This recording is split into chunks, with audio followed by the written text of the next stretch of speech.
This is a Two Front podcast. You got a crooked smile, well that don't bother me much. You double over working double time, you double tough. I'll just shine it up until the sun hit like a glare. I gotta dare, get the fuck up out the chair. Dr. Rhona Eskander is a powerhouse who transformed rejection into rocket fuel. After being told she was too extravagant for dental school and losing friends for studying too hard, she built Chelsea Dental Clinic from scratch into a 27-person practice. The granddaughter of Miss World, she fights the stereotype that beauty and brains can't coexist.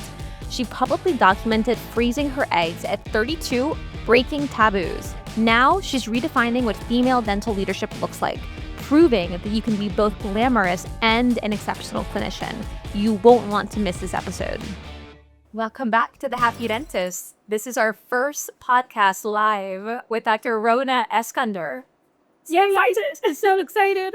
Rhona, I have had an Instagram crush on you for 6 months at this point when Kyle Stanley, our other co-host who's very missed, introduced me to you. And he told me he was having a webinar with you. He said, you should check out this woman. She's incredible. And I've been following you ever since. And something I admire so much about you, quick story. As a little girl, actually, you spoke about this at a bar late in Miami, even 2 a.m. As a little girl, I was looking for women that I could look up to. And something that I really struggled with is that I couldn't find women that were doing things that I admired, like really successful, just something, right? Like I wanted to just learn from people and were also beautiful. Oh, thank you. And I think as a little girl, what that does to you is it kind of instills this thought that beauty is not correlated with success. Dumb. Exactly. And I think We're dumb. if you're beautiful, you're dumb. Exactly. That's such a great, succinct way to put it. Of course, Christian puts it that way. And we don't internalize that. You know, we internalize that. A lot of us, I think, as kids. And something I admire so much about you is that you're a successful business owner and you're beautiful and you love your beauty and you love yourself. So I just wanted to start by talking about that and asking you, is that innate or did you have to work for that? I think it's really important to recognize that as women, I think we're actually conditioned to hate ourselves, and it has not been easy at all. So I want to take a little bit step back because I was really happy and surprised to hear that also you've got a really interesting mix in your background. Obviously, I know Christian has come from Brazil. I am of Middle Eastern heritage. And typically coming from immigrant parents, I was always brought up to believe that hard work and education should be at the forefront of our minds. And that was the most important thing when it came to, becoming successful. Having said that, coming from a Lebanese mother and also a grandmother who was Miss World, the onus on beauty and the way you look was also really important. And so I did always feel this pressure. But in the UK, I felt that I didn't really fit in. I went to a pretty multicultural secondary school, but when I went to university, everyone was white, everyone was British. The beauty stereotype was Kate Moss. So I was actually told I wasn't beautiful enough all the time in comparison to other women. And I remember thinking to myself that I chose dentistry because I wanted to be remembered for something that I did. And although deep down I wanted people to think I was beautiful, I never really thought that I was. And the crazy thing is, I think as women, we're conditioned to believe that in our 20s, we're in the prime of our beauty. But I would totally disagree with that. I think that in your 30s, you really discover who you are as a woman. And when I had left university, completed dental school and, had gone into my 30s, I became a lot more confident. And I think that is something that we can see with a lot of women. Like I think of Princess Diana, right? Do you remember when Diana first met Charles? She was so young, so naive. And actually, when she was in her 30s, I think she grew into a beautiful woman. Mm-hmm. So I think the appreciation for being a mature woman. Once you get into the 40s. Can't wait. Can't wait. And 50s, apparently. Yes. So I think that it was something that I had to learn. But being somebody that also exposes themselves on social media, I get told all the time that I'm ugly. I always get told that I'm not good enough. And I had to do a post. People just write that. They feel the pleasure of writing that. Yeah, and I think the problem is that women do get scrutinized. I saw a post today. I mean, have you either one of you watched White Lotus recently? Yes. And, they're talking about the beauty standards. And they're saying that the women that have chosen to embrace the way they look, Amy Lou Wood, they talked about the girl from You who has very unique features, that they've been trolled because they don't apply to what's considered as conventional beauty. Whereas the men on the program don't get that. And unfortunately, sorry, Christian, because I know that you're in the top 1% as well, I've seen that in the medical industry. My male counterparts, including people like you, Miguel, lots of my other, good-looking dental friends who are doing really well, they'll get praise all the time. And the women that put themselves out there are too confident, too cocky, too arrogant. And it's like you can't ever win. So I feel like I'm constantly on this journey, but it's made me learn a lot about womanhood, to be honest.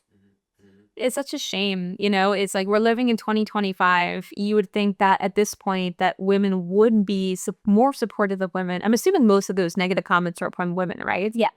And that's not something you get as men. And I know this is a common conversation that people are having, but it's just, you'd think they would be past that.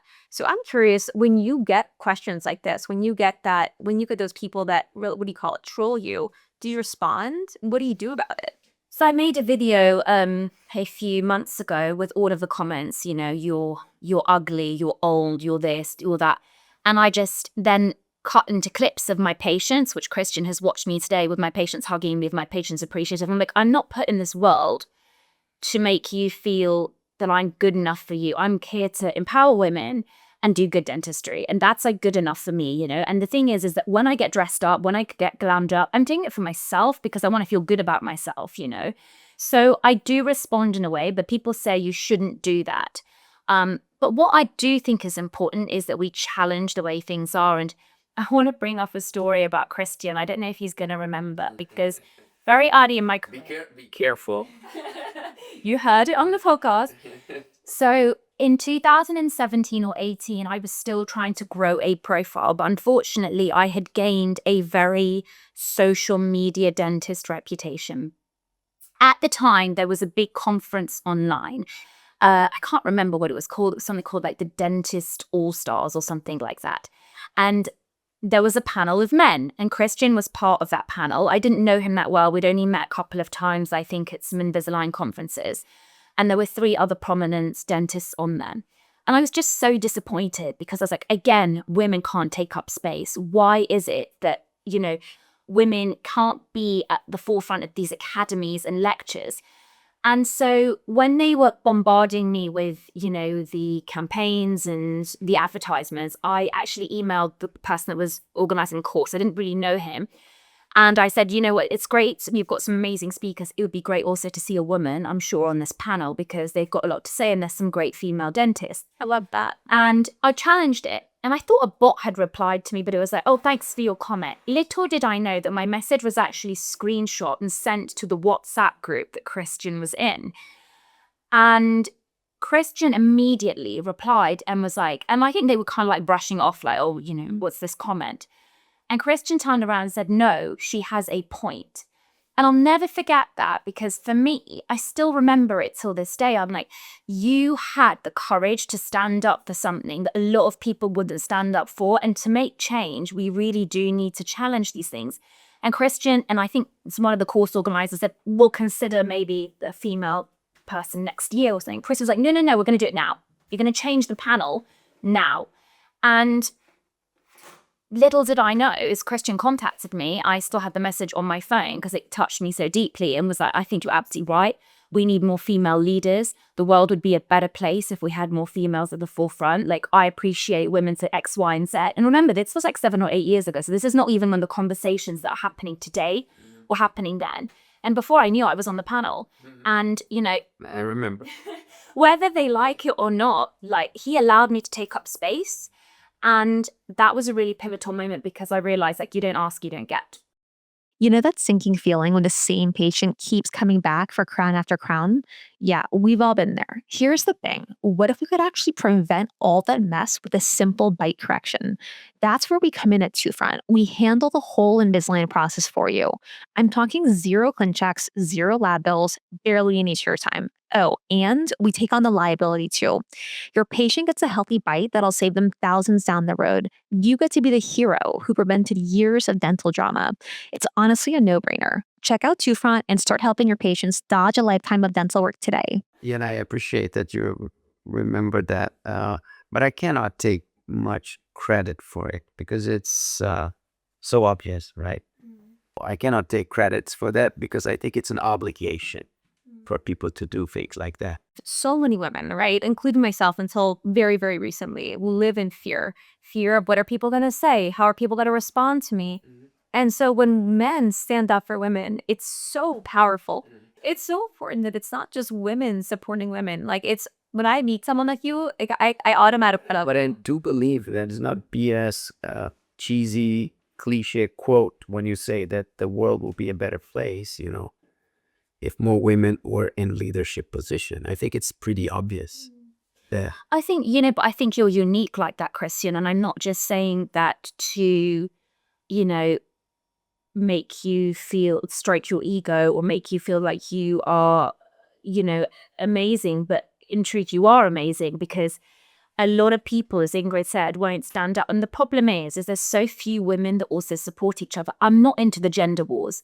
I actually have a problem with a lot of segregation in dental societies and societies like you've got women's society and then you've got the men's society and this. I'm like, what? No, we need to come together because we're not going to progress. Why are we integrating? And I think that you saw that. And with even every project you've done since that time, you've always included me and said, I'm doing this. Do you want to be part? And it's really important. Yeah, but you know what I see? One thing, the difference between men and women. I always say that we know historically the reasons why men are much more out there than women, and that we need to balance this. I always talk about the ego factor, right? Men usually love more to be showing off to others. Even genetically, we need to do that to attract women, right? Women wait, and men need to be like, I'm here, right? So, yeah. So that happens naturally. So when you have an opportunity to lecture somewhere, there's like 100 men saying, I want to go, I want to go, I want to go.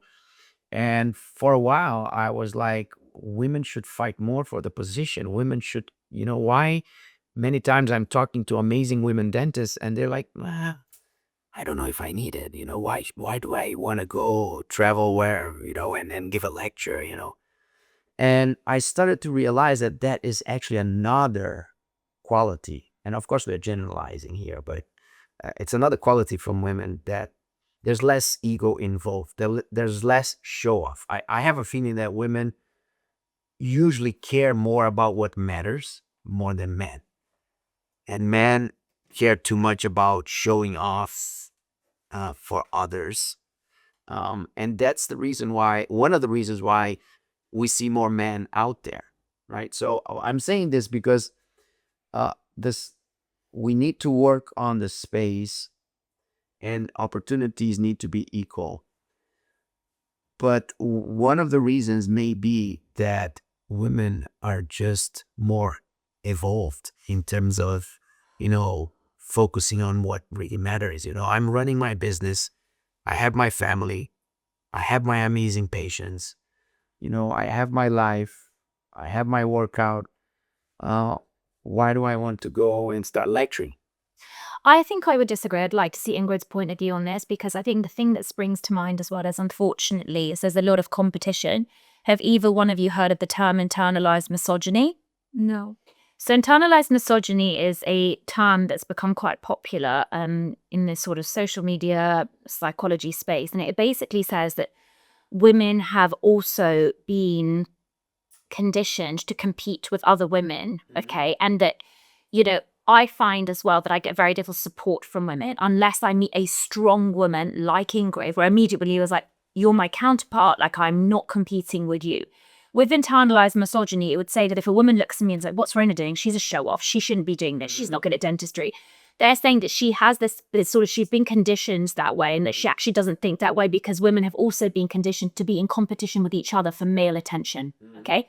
So I think there is that also holds women back, okay? Because it's the fear of judgment. And I also think it's the lack of support from men and women. So you feel quite isolated in what you want to do. I hear what you're saying. And I think perhaps in motherhood, your priority does change. That happens biologically, hormonally.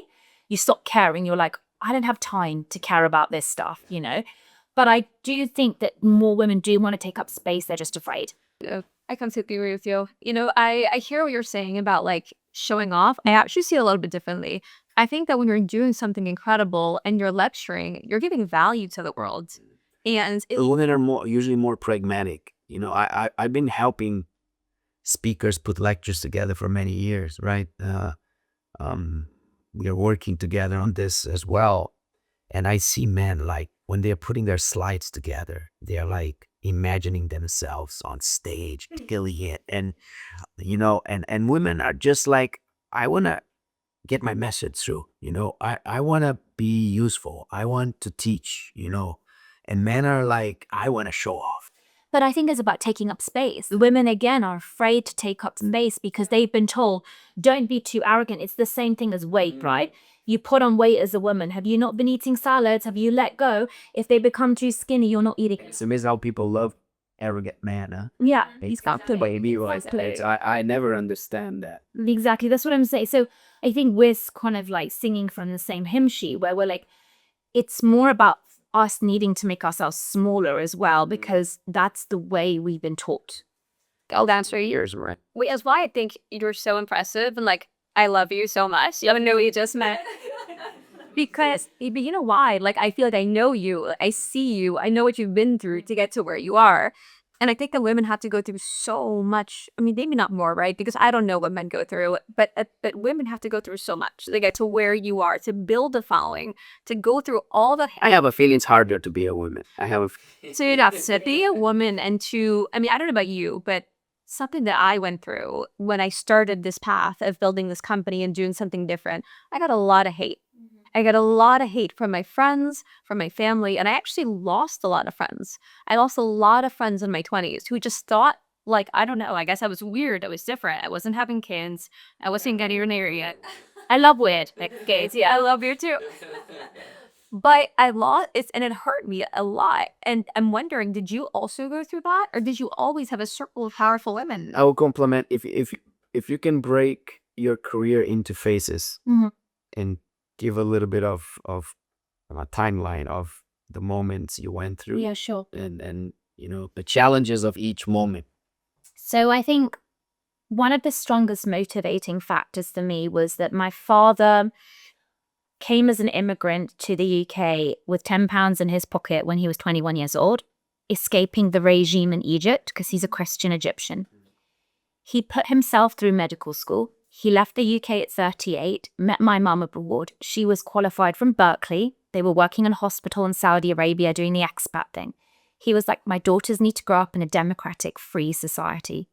Took us to England, had to start again. He didn't have many opportunities because he was a foreign doctor, and at the time, the NHS landscape wasn't very good. When my parents came to the UK, they really, really struggled. We didn't grow up with a lot of money. So seeing my parents work night shifts and jobs just to keep us in a good private school was a motivating factor to me, because I realized that the children at school, although I was popular, their parents didn't want their children to play with me because they thought I was a bad influence because my parents were never around. So the judgment on like my family home, which wasn't big, and the lack of money and so forth motivated because like, no, I'm going to be like these people. That's number one. So I knew I wanted to be a dentist since I was 11. I was inspired by my aunt who was a dentist. And of course, her lifestyle, I was like, wow, she's comfortable, she's happy. But it was also the patient relationship. She had a huge impact on her patient's life. So for me, I was inspired by her. And then I worked really hard. I wasn't naturally academic. I recently got diagnosed with ADHD as well, which is masked very well by women, more so than men. So women can be very high functioning with ADHD, you know, without needing medication. So I realized that I was ADHD. So I always struggled with studies, but I just was really focused, had to revise like 6 months before an exam. I lost friends during that period because then my school friends were like, she's boring. She's always in the library. She's the teacher's pet. But I was like, no, dental school's my focus.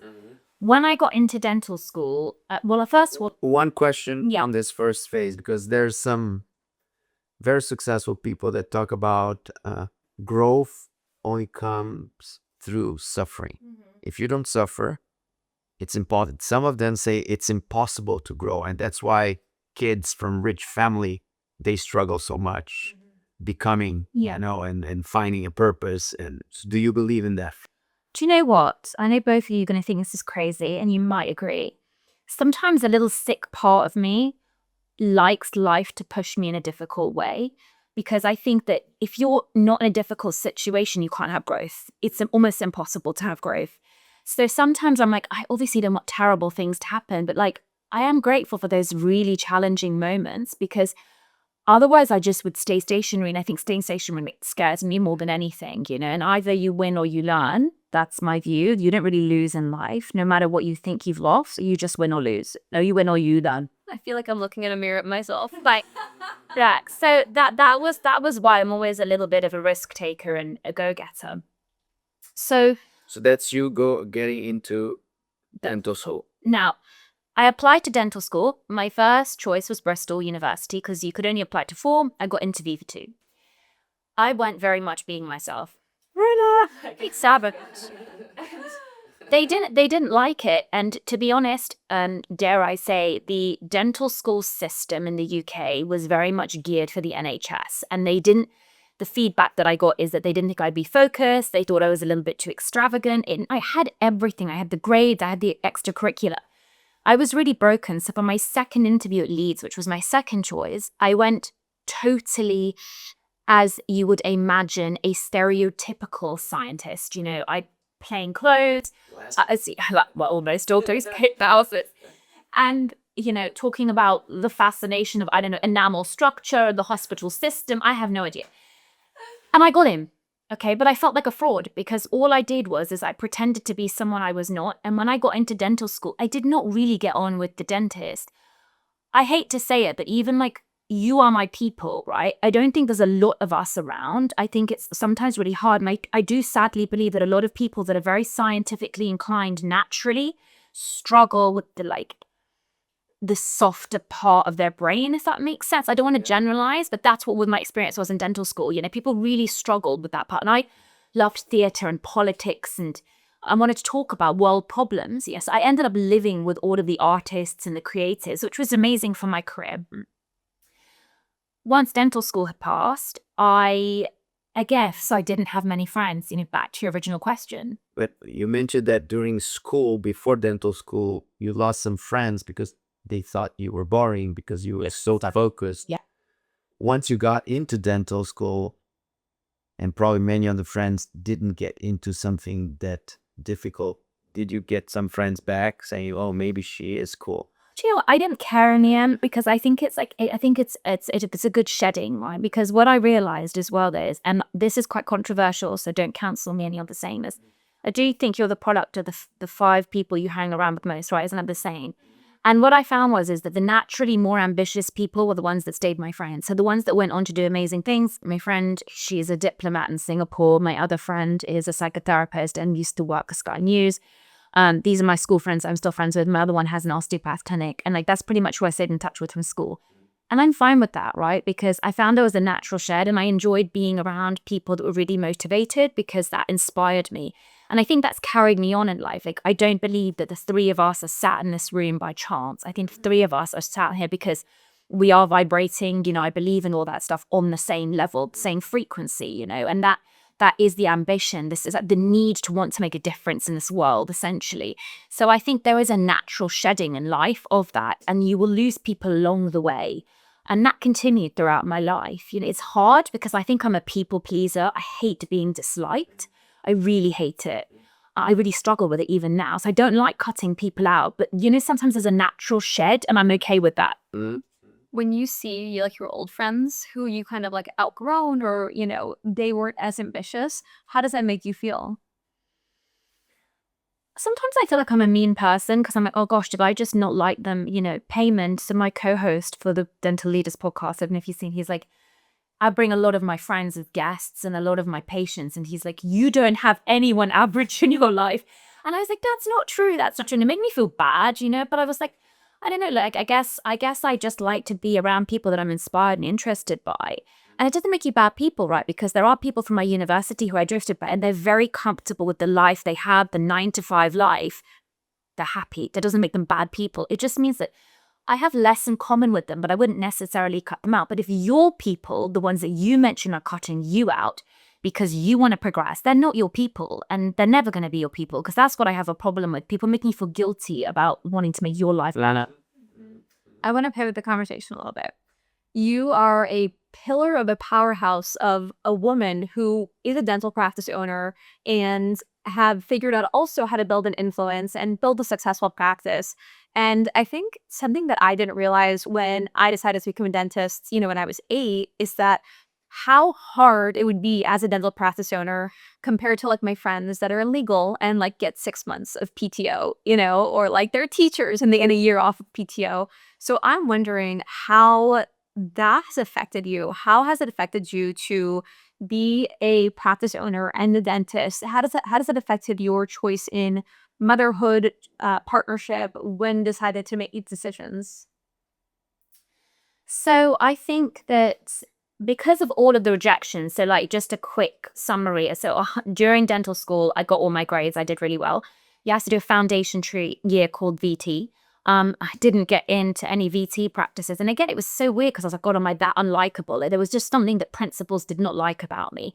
I got in through clearing in a sort of very basic practice in a place called Kent, which is outside of London. Drill, fill, pay the bill, right? Like amalgams, dentures, that kind of thing. Nice little family practice, but I knew there was more to life. And I met Dr. Luke, who now is my associate. He works here. And he was working in a practice that gave him a lot of opportunities. So it gave him opportunity to do dentistry that was life-changing. So he's like, you should come on this course. And that was when I discovered aesthetic dentistry, smile makeovers, etc. And I was like, oh my God, this has a huge impact on people's lives.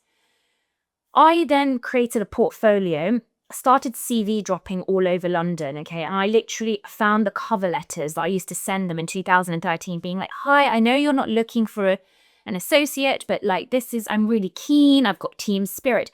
And one practice took a chance on me because of those letters. They were like, no one's ever written us a letter like that. They offered me a job. The owner of Kensington also had owned Chelsea Dental Clinic, and he was trying to sell Chelsea Dental Clinic at the time, okay? And I remember thinking, really being panicked about not being married as well. I was in a long-term relationship. So my first boyfriend, he lives in Madrid, so hopefully he didn't know it. But anyway, he moved to Madrid during our relationship. We were together for 7 years. I was 27 when we broke up, or 28. And I thought like he was going to be the one that I married, as you do in university.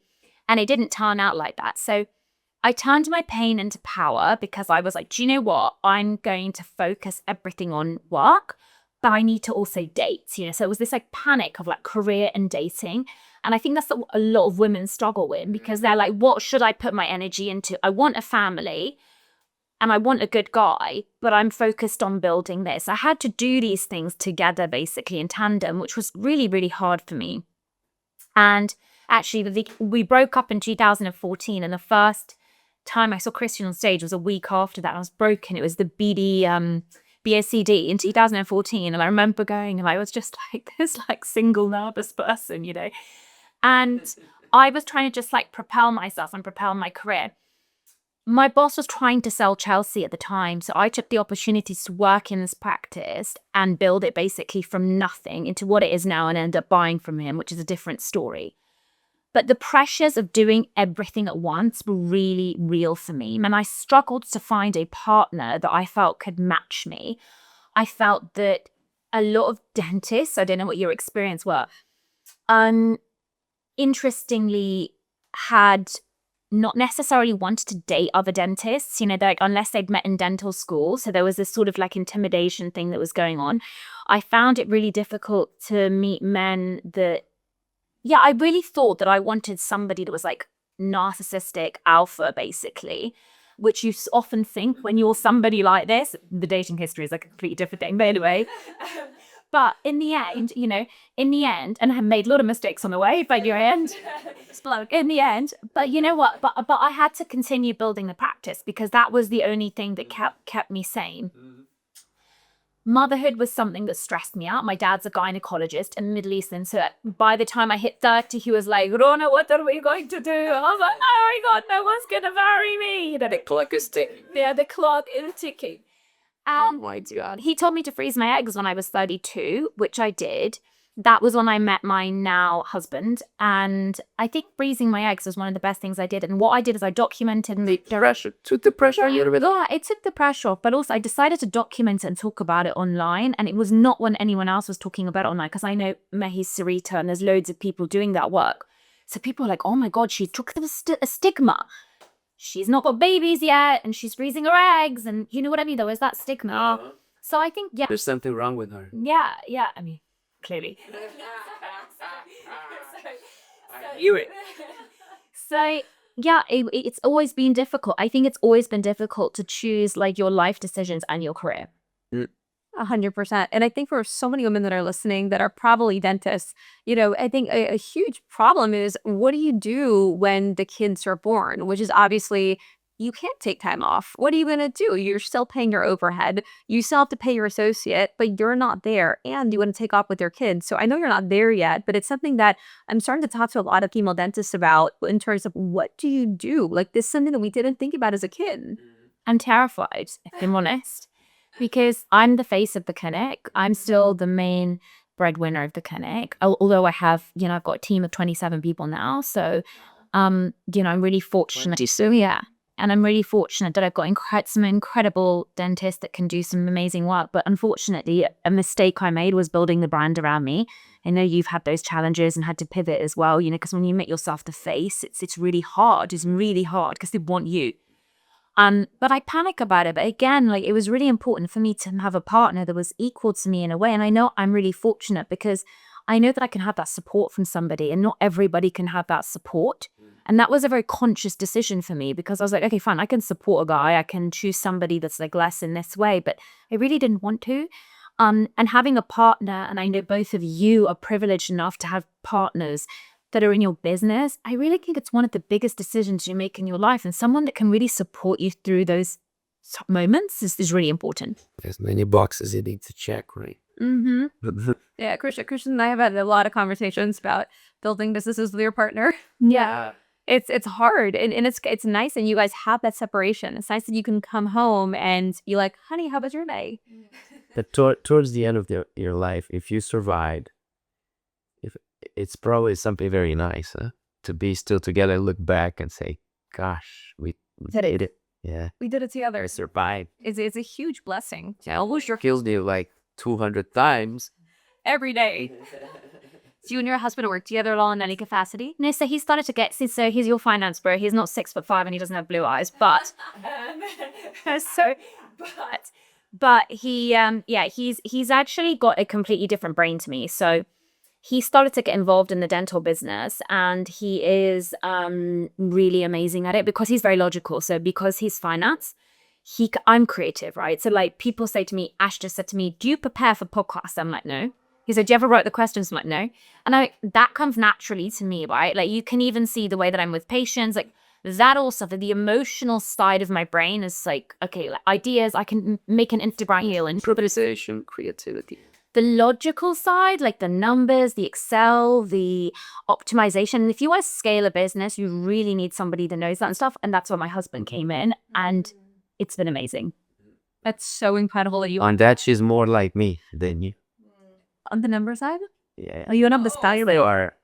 So what, you're very organized. Oh my God. I bet our podcast producer over here is laughing. He's laughing. I'm the least organized. No. I'm more like you. I'm more like both of you. And Izzy is also like me. So we have two visionaries. We don't have the logical person, but we hire the logical people. I have been able to fake it. I think similar to you, like you were saying, like you put on the lab coat, you put on the glasses, you go, you talk about an animal, and like you're like, here I am in dental school. I was able to fake it my whole life and like get the A's and study really hard and be focused, but it's not natural. And like natural me is like spontaneous, artistic, energetic, not like. Well, you're fake very well then. I fake it very well. Yeah, me too. I only started this with you because I thought she's very organized. Here's the thing. I can make things happen, and it's going to be chaos. It's going to be absolute chaos. But what you like out, we find the organized people like Being a doer is different. You can be creative and a doer. I think that's Rational and doer. creative and the doer. And then I find the people who are really organized, like that is like their superpower, and like help them, just put them in a position of power to just fix problems, which is incredible. That's what your husband does for your development. Yeah, no, I'm really grateful for that. And listen, like, I think those decisions can either tear you apart or bring you closer together. That's the fact, when you decide to involve your partner with your business. Well, it really tests your relationship. Yeah. I think that when Izzy and I started the business, when he joined Two Front, what happened is we at first like didn't know how to communicate around it. Like it was different level of stress about things we talked about. And we were like, our relationship hasn't gone there yet. Like we think that we know each other inside and out, but when it comes to business problems, it's a lot harder to talk about. So what it did for us is like, it really like we expedited. I feel like we've been together for 20 years, even though it's only been 4, because we talk. We can really talk and argue, but healthily. Yeah. Argue without fighting is something that I think that we've mastered. Yeah, absolutely. Do you guys have that? Yeah, absolutely. I think communication is Trying key. to learn that, and I'm still arguing without fighting. Yeah. That's very. That's definitely a Brazilian trait, isn't it? I think so. We're very good communicators, and I think communication is something that's I feel very passionate about. I'm very, for me, that's something that I try to do in all my friends, my patients, my relationships. I think it's the crux of anything that is successful. We used to argue a lot about the business side of things because he wouldn't see stuff, and my brain works in the morning, his brain works at night. So I'd be like, don't ask me a question at 11 o'clock in the night because you're going to get it wrong, So yeah, there were definitely like an adjustment period, but I think it's important, like when you have somebody that takes accountability and you are able to listen to each other and compromise. That's so incredible. And when you decide to have a baby, how do you plan to organize the practice around this? Have you thought about it? So, a lot of people ask questions, and unfortunately, because we've had this whole conversation about how unfair it is for women, I think this is another thing that's unfair. If you decide to be a stay-at-home mom, you're lazy and you don't work enough, you decide to have a career, then you don't care about your kids, it's like you can never really win. And I think that I decided that, when it happens, I'm going to go on maternity leave, I don't know, a month before, see how it goes. I haven't decided, because people are like, how long would you take maternity leave for? I'm like, I don't know. So I wanted to see how it goes. And I'm in the privileged position of not having to go back to work at a certain time because I own the business. But I really want to encourage my patients to start seeing the other associates, which I have been. I've been pivoting the brand away from me. I want it to be Chelsea Dental Clinic. I want Chelsea Dental Clinic to be the name, that people associate, same way, you don't want DSD by Christian Coachman, you want DSD, Chelsea Dental Clinic, Rhona's Chelsea Dental Clinic, So that's what I've been trying to do. And I think it really, bigging up my associates, like I think, again, as dental professionals, we get so like, my patients, I'm like, my dentists are better than me, go see them, like I actually love people seeing. It's the same way I'm sure you are with your technicians. You want other people to use the people around you in the way you're growing your company. Like that's how growth happens. Yeah. That's real leadership. It sounds like you learned how to be a leader as a dentist. Is that something that you cultivated, or is that something that you've always had? I think that from what I understand, watching the videos of me as a 3-year-old, I've always been a bossy little girl. And now I know that's now leadership skills, right? So I think that like I always like to do that, like in the playground and so forth. And that's what I was thinking, like with kids, like we always want to suppress like these things about them, like be well behaved, like follow the status quo. And actually, you never know what those characteristics could develop into when they're older. So I think I've always shown that. And that's, I think, what the dental profession did not like about me when I was going for those interviews, when I was putting myself out there. And again, it makes people sometimes feel uncomfortable because, as you said, confidence can be mistaken for arrogance. And I think there's a very fine line. So that for me is key. I think leadership comes naturally to me, but I think leading your own team is much more challenging. Leading my social media following is different. When you have a small, intimate team, when you have people with their very personal problems and their own issues and their own challenges, it's actually really challenging. And I think I'm still on that journey. I love that. I mean, we're always on that journey. Yeah. Yep.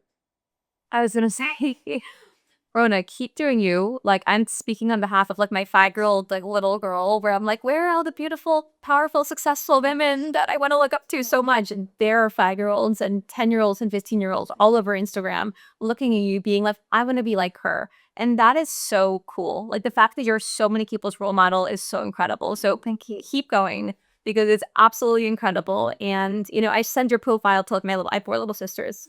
And I sent your profile and I'm like, I'm interviewing this badass bitch today. And I'm so proud. I'm so like, And, yeah, and I have to finish. She said, share the story about me that made me look very nice. I need to share a story about Rhona. I'm here in London and we are doing this in person. You are here for another reason. I'm here for another reason. One of the reasons why I'm here is because I came to do actually a clinical case with Rhona. I suggested this, Rhona, maybe we can do a case together, then I can help you. It started because we want to put a lecture together, right? So let's do a case that we can document X, Y, Z. So I convinced her. Of course, she saw my work before. As a technician, it's easier, you see it's a good technician. He worked with many good people, etc. I honestly had no clue about how good she was as a clinician. I knew she was an amazing woman, very successful. I knew she was very good on Instagram. I know she was very driven, very smart, but all these qualities don't make you a good clinician. And I have so many stories of people that I've been meeting in congresses, and you're like, 100%, this guy is a great dentist. And then you suddenly, after I don't know how many years, you see actually the work, the clinical work, and you're like, gosh, this person is everything but not a good clinician. So I was coming here and it was coming to my mind, and maybe she's not a good clinician. Maybe she's just not good. And we know many people that are not good clinicians that are very successful practice, right? So that is also not a guarantee. And treating celebrities, also not a guarantee, because you have a lot of bad dentists treating celebrities, and for many reasons people like them, right? So you have all these, and as a technician myself, we see through all this BS and we understand exactly who are the real good clinicians. So I came here cheering, like hoping. I said, I really hope that she's a good clinician. I got a little bit of feedback from the team working on the case. I saw the preps before. Yesterday afternoon, I saw the preps because I was so busy, and I saw the preps saying, gosh, 30% of the process is checked. Amazing preps, amazing scans, very solid. Usually, when a dentist sends a first case, we have to go back and forth with the documentation like 5 times, because many times they don't get it exactly what is needed. So she sent the right documentation, amazing preps, amazing bike registration, great quality on that. I came here, I saw her working, and I want to finish saying she is an amazing clinician, right? So people out there, I was saying that to your patient, and of course that I was not trying just to be nice to the patient. That's true. So Only from an invest technicians. So that really means I think you guys. people need to know that. Yeah, thank you. Thank you. It goes beyond Instagram. well, and I had to say, I kind of just, even without seeing your work, I just knew that it would be incredible, because you're someone who is so authentic and you care and you're so passionate and you work from the heart. And I think that's inevitable. Like, you're going to People, they just don't have the hand skills. That is a problem. but this girl's got grit. So she has the heckies. Thank you so much, guys. Honestly, it's been such a pleasure and a dream come true, like manifesting, because that BACD conference with Christian in 2014, and that was 11 years ago. Yeah. And we're sat here now in Chelsea Dental Clinic, because back then I was just an NHS associate, And then obviously to meet you now, Ingrid, like the powerhouse who is, a mover and a shaker. It's not coincidental. So I'm so grateful and so happy that you guys have invited me on. Best podcast yet.